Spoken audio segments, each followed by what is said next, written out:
Fazer uma boa redação em pouco tempo, assim como no Enem, é uma tarefa muito difícil, eu sei.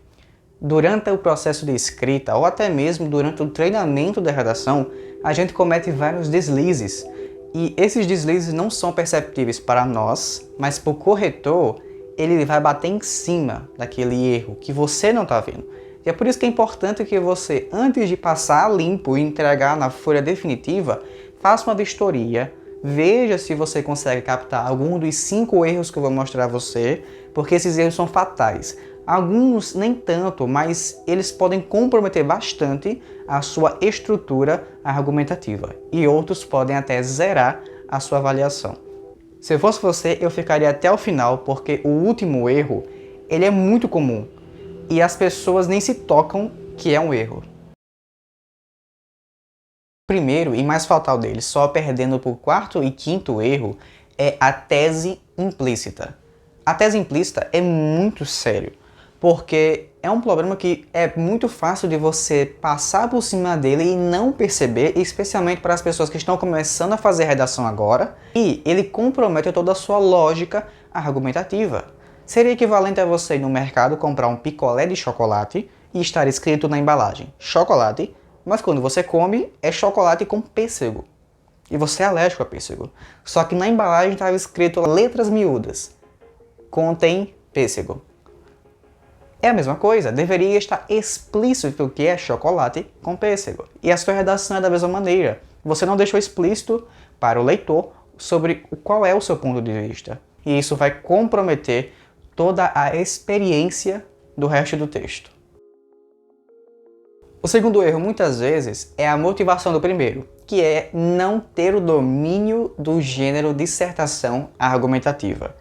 E eu não falo nem da parte mais profunda de entender o gênero em si. É só você saber o que é que tem que ter no mínimo para que ele seja configurado como uma dissertação argumentativa. É a mesma coisa de você tentar fazer um bolo e não saber que um bolo tem que ter farinha, ovo e leite. Só tentar jogar ingredientes aleatórios e esperar que saia um bolo. É importante que você entenda o que é que classifica uma redação como argumentativa e o que é que vai diferenciar ela de uma redação expositiva, que é o que nos leva para o erro 3. O terceiro erro é clássico em quem está começando a fazer redações agora, e ele é tão perigoso porque quem está escrevendo não consegue perceber, mas quem está lendo, como corretor ou uma pessoa que não fez o texto, percebe isso de forma clara, até quase gritante. A confusão entre argumentação e descrição é muito comum em quem está começando, mas isso deve ser tratado rapidamente. Na terceira ou quarta redação você já não pode mais cometer a confusão de confundir argumento com descrição. Porque a redação ela é argumentativa e não descritiva. O coração da sua redação é a forma que você vai utilizar para explicar o porquê que o assunto está promovendo a tese e porquê que a tese está promovendo o tema. Essa é a alma da redação. Agora, se ao invés de você explicar o porquê que ocorre essa causalidade, essa relação entre assunto, tese e tema, e você for falar só sobre o tema, a sua redação ela perde totalmente o sentido e ela é fuga ao gênero. Você não fez uma redação do Enem, você simplesmente fez um artigo de jornal, por exemplo. Vamos pegar aqui um exemplo para ficar mais claro. Um jornal, ele diria que o desmatamento da Amazônia cresceu em tantos por cento, que ele está crescendo ao longo dos anos, que ele diminuiu, enfim. Ele só falou do desmatamento. Pronto. Isso é exposição de informações. Na sua redação, você tem que expor um pouquinho e mostrar por que o desmatamento cresceu, por que o desmatamento diminuiu, enfim, qual é o tema da redação, por que ele está ocorrendo. E o erro é que muitas pessoas acabam simplesmente falando que o desmatamento aumentou ou que o desmatamento diminuiu. E aí é o erro. Você tem que argumentar o porquê que está ocorrendo o tema. O quarto erro, ele é o mais perigoso de todos, porque esse realmente pode zerar a sua redação. Está escrito lá na folha de redação do Enem que se você cometer fuga total ao tema, a sua redação será zerada. Se o tema pedir para você falar de desmatamento e você falar só sobre a Amazônia, a sua redação é zerada. se você não falar sobre o eixo temático que está lá. E para evitar isso, eu tenho um vídeo aqui no canal mostrando como você pode evitar o tangenciamento e como é que você pode entender o tema para evitar o tangenciamento pela raiz.